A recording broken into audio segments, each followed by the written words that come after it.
നമസ്കാരം. പുതിയൊരു വീഡിയോയിലേക്ക് എല്ലാവർക്കും സ്വാഗതം.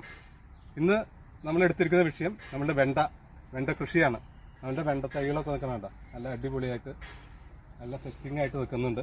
അപ്പോൾ ഇതിന് നമ്മൾ ചെയ്തു കൊടുത്തിരിക്കുന്നത് അടിവളമായിട്ട് കോഴിവളം മാത്രമാണ് ചെയ്തു കൊടുത്തിരിക്കുന്നത്. അതിൻ്റെ മുകളിൽ മണ്ണിട്ട് മിക്സ് ചെയ്തതിന് ശേഷം നമ്മൾ ഈ തൈകൾ കൃഷി വകുപ്പിൻ്റെ ഏല, അതായത് എറണാകുളം ജില്ലാ വിത്ത് ഉൽപാദന കേന്ദ്രത്തിൽ നിന്ന് വാങ്ങിച്ചതാണ്.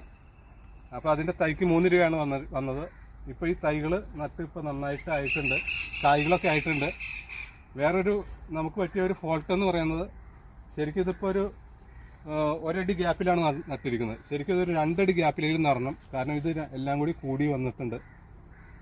അപ്പോൾ ഇനി നടുന്നവർ എല്ലാവരും അത് ശ്രദ്ധിക്കുക. അപ്പോൾ ഞാൻ കീടങ്ങളുടെ ആക്രമണമൊക്കെ ഉണ്ടാവും, തൈകൾ നഷ്ടപ്പെടുമെന്നൊക്കെ വിചാരിച്ചിരുന്നത്. പക്ഷെ നമ്മൾ കറക്റ്റായിട്ട് ഇതിന് വേപ്പെണ്ണ മിശ്രിതമൊക്കെ അടിച്ചു കൊടുത്ത കാരണം ഒരു നാശം വരാതെ, ഒരു ചുരുട്ടിപ്പുഴു പോലും കയറാതെ രീതിയിൽ നല്ല രീതിയിൽ വന്നിട്ടുണ്ട്. അപ്പോൾ ഇതിലിപ്പോൾ കായ്കളായി തുടങ്ങി. ഒരു കായ് ഇത് നല്ല സങ്കരയിനമാണ്, നാടനല്ല, നന്നായിട്ട് വലുതാവുന്ന ടൈപ്പാണ്. വൈറ്റ് കളറായിട്ട് നല്ല വലിപ്പം വരുന്ന വെണ്ടക്കായാണ്. മുമ്പ് നമ്മൾ ഇത് ഇവിടെ നട്ടിരുന്നതാണ്. അപ്പോൾ അത് നമുക്ക് കുറേ നശിച്ചുപോയി, കാരണം ഈ ഒച്ചിൻ്റെ ഒക്കെ ആക്രമണം വന്ന് കുറേ നശിച്ചുപോയിരുന്നു. അപ്പോൾ അതുകൊണ്ടാണ് നമ്മൾ കുറച്ച് 1 അടി ഗ്യാപ്പിലൊക്കെ നട്ടു കൊടുത്തത്. അപ്പോൾ ഇത് പിന്നെ വെളുത്തുള്ളി മിശ്രിതവും കാര്യങ്ങളൊക്കെ ചെയ്ത് പിന്നെ ഈ ഒച്ച് വരാതിരിക്കാനായിട്ട് നമ്മൾ തുരിശ് ലയിപ്പിച്ച് ചെറിയ രീതിയിൽ ഒരു 15 ഗ്രാം ഒരു 5 ലിറ്റർ വെള്ളത്തിൽ ലയിപ്പിച്ച് അത് സ്പ്രേ ചെയ്ത് കൊടുത്തിരുന്നു. അപ്പോൾ ഒച്ചിൻ്റെ ശല്യം പൂർണ്ണമായിട്ട് മാറിക്കിട്ടി.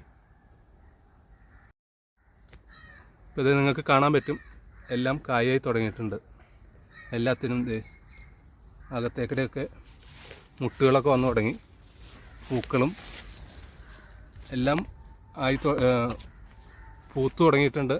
കുറച്ചൊക്കെ കിട്ടിയും തുടങ്ങി. ഇവിടെയൊക്കെ പൂത്ത് തുടങ്ങണം. അത്യാവശ്യം നന്നായിട്ടുണ്ടാവുമെന്ന് പ്രതീക്ഷിക്കുന്നു നമ്മൾ.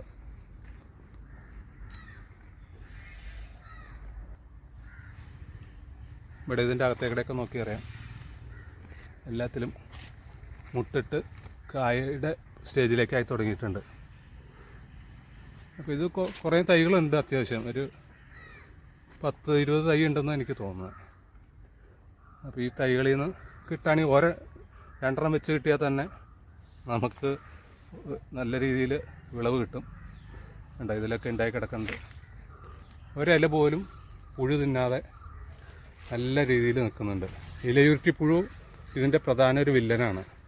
അതുപോലെ ഈ കായ്ച്ച, അങ്ങനെയുള്ള പല പ്രശ്നങ്ങളും വരും. അപ്പോൾ നമ്മൾ നന്നായി നോക്കി വളങ്ങൾ, ഇപ്പോൾ ചാണക സ്ലറി, ഏതെങ്കിലും സ്ലറി ഒഴിച്ചു കൊടുക്കാം. നമുക്ക് ഇന്ന വളം എന്നില്ല, എല്ലാ വളവും ജൈവ രീതിയിലുള്ള വളങ്ങൾ ചെയ്യുന്നതായിരിക്കും വളരെ നല്ലത്. ഇടയ്ക്ക് ഇപ്പോൾ ചാണക സ്ലറി ഒഴിച്ചു കൊടുക്കാൻ പോവാണ്. ഈ ചാണക സ്ലറി ചെയ്യേണ്ടത് എങ്ങനെയാണെന്ന് വെച്ച് കഴിഞ്ഞാൽ, ഒരാഴ്ച മുമ്പ് ചാണകം എടുത്ത് കലക്കി വെക്കുക.